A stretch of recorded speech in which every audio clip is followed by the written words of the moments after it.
Ready, set, secure. Hey everyone, thanks for joining us. I'm here with Brandt, and Brandt is wrapping up his video series on all things SIEM. In this series, Brandt covered what you should be logging with your SIEM, the importance of logging standards, and data collection and data pipelines. Brandt, what was your favorite part about creating the content for this series?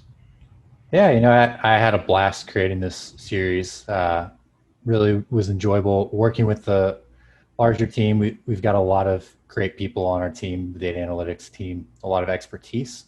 So it was awesome getting their feedback and really just showing all of you what we're capable of, what some of the best practices are, and really just getting out in front of you and sharing that with you.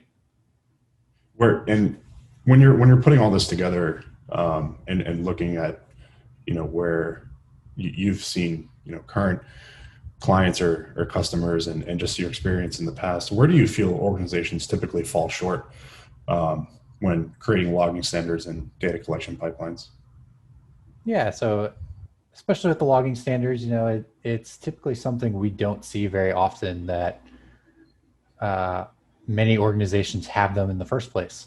So a lot of them will have their SIEM, they have their data sources that they want to be collecting, but obviously in these large organizations, really it's critical that you've got those logging standards that make it clear what should be sending into your SIEM. How do you know that you have that full coverage?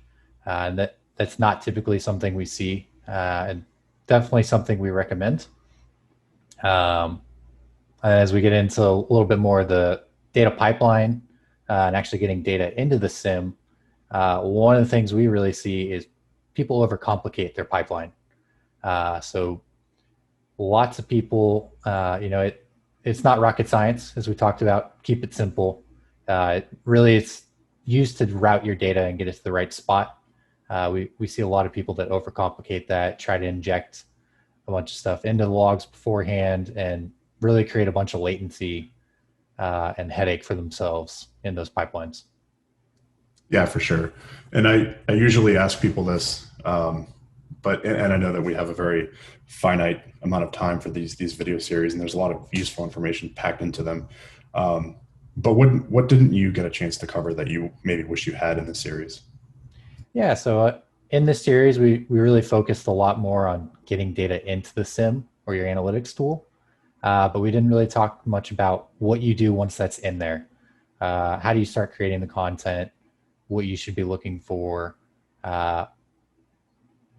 really what content you should be building. How do I know I've got the coverage I need within my tool and the right alerts? So definitely would love to have another series or blog post about that and really dig into what does that life cycle look like of creating new content and making sure you've got the protection and monitoring in place. Awesome. Yeah, like I said, I know we have a real short amount of time and space, but we can cram info into these series. But there's a lot of really useful information in this series for organizations to digest. But thanks, Brandt. I enjoyed the series. I think it was useful for our audience. And thanks everyone for watching, and we will see you next time.